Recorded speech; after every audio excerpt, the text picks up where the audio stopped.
Salut les amis, bienvenue sur ma chaîne, ici Chris, j'espère que tu vas bien. Aujourd'hui on va parler du Leica Deluxe 8, le dernier petit appareil compact de chez Leica. La première chose que j'ai dit, ou que j'ai pensé quand je l'ai vu, c'est « Waouh, on dirait un mini Q3 ». Et je vais te dire pourquoi. Parlons tout d'abord du design. Le design a été changé, il a été revu, et maintenant effectivement, à l'arrière on voit qu'il y a un bouton play, bouton menu, deux petits boutons ici en haut, et c'est tout. Donc ça a été vraiment simplifié, et ça a le même look que les autres Leica. Devant, il y a cette espèce de simili-cuir avec le petit logo Leica qui ressemble encore une fois énormément au Leica Q3. Je veux dire, on ne peut pas se le cacher, c'est très similaire. L'autre chose, en parlant toujours design, c'est les menus. Les menus ont été complètement changés, c'est plus du Panasonic, c'est vraiment que du Leica maintenant. Et on s'y retrouve. Donc il y a les mêmes options, les mêmes menus, c'est tout menu touch et c'est génial. En quelques instants, j'étais prêt à aller faire mes photos. Je savais exactement quelles options je voulais changer, où elles étaient et j'ai tout retrouvé en un clin d'œil. En parlant de changement, ils ont rajouté un port USB-C pour la recharge.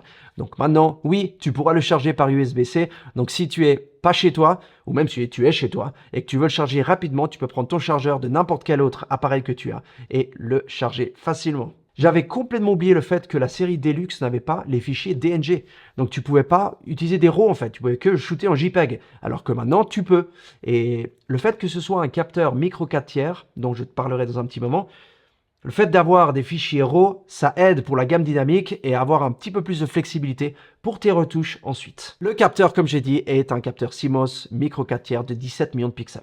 Alors peut-être que certains d'entre vous diront 17 millions de pixels, c'est pas assez en 2024. Et moi je pense que 17 millions de pixels, c'est largement assez, surtout pour un capteur micro 4 tiers. La raison étant qu'il y a quelques années en arrière, 16 millions de pixels, c'était largement assez. Je pense que jusqu'à 24 millions de pixels, c'est OK. Après 24 millions de pixels, ça commence à mon avis à devenir trop, surtout sur un capteur de cette taille. L'objectif n'a pas changé lui non plus, c'est toujours le Leica 10.9 à 34 mm f1.7 à f2.8. C'est un équivalent pour plein format de 24 à 75, 75 pour mes amis français. Et devine quel est l'objectif que j'utilise pour tous mes mariages sur mon Leica SL2S, le 24 à 75 mm f2.8. Donc du coup, c'est vraiment pas mal ce qu'ils ont fait avec ce petit Deluxe. L'ISO va de 200 à 25 600 comme sur le 7.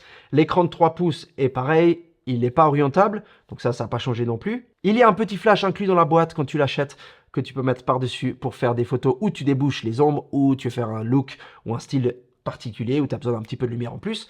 Il est inclus.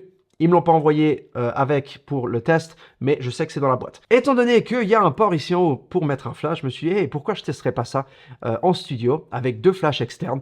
Et voici quelques tests que j'ai fait avec moi-même, parce que j'étais le seul cobaye disponible. Le poids a changé un tout petit peu. On parle de 6 grammes de différence. On passe de 403 grammes à 397 grammes.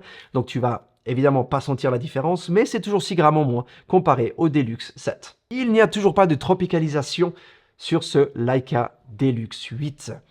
Ce qui veut dire que si tu vas dans des environnements qui sont très humides et ou très poussiéreux, ça risque de rentrer dedans et d'endommager le capteur. Maintenant, si tu es quelqu'un qui, comme moi, habite en Suisse, en France, en Europe, ou quelque part où il n'y a pas tant d'humidité ou pas tant de poussière, tu ne devrais pas avoir de soucis avec. D'ailleurs, je n'ai jamais eu de soucis avec un appareil non tropicalisé, ici en Suisse ou en Europe. Il y a un mode macro, ici sur le côté, si tu mets sur AF avec la petite fleur à côté, tu passeras en mode macro. Donc tu peux te rapprocher presque au point de toucher l'avant de l'objectif, et je trouve ça vraiment cool. Personnellement, j'aime avoir la fonction macro parce que de temps en temps, il y a un petit insecte, une petite fleur, une petite plante, un petit truc, et tu veux pouvoir te rapprocher, faire des photos de près. Et je pense que c'est une option qui, comme dans la série Q, est très utile et fun. Parlons de la batterie. J'ai pas pu la tester jusqu'au point de la vider complètement parce que d'habitude, quand je vais faire un shoot, j'aime avoir ma batterie chargée. Mais jusque-là, pas eu de soucis. J'ai fait, je pense, 200 photos avec. J'étais à peu près à moitié chemin. Après, ça dépend vraiment comment tu shootes. Est-ce que ton écran est toujours allumé ou pas? Est-ce que tu éteins ton appareil entre deux? Voilà. Une chose qui serait bien d'améliorer, si Leica peut faire un petit upgrade sur le software, c'est le fait que l'EVF ne peut pas s'éteindre et s'allumer avec la détection de l'œil. Il est toujours allumé ou ça passe de l'LCD à l'EVF. C'est ou l'un ou l'autre, alors que sur mes autres appareils photo, il est éteint, sauf quand je fais ça, il s'allume, je fais ma photo et il se réteint. Tu peux le connecter au Leica Photo App.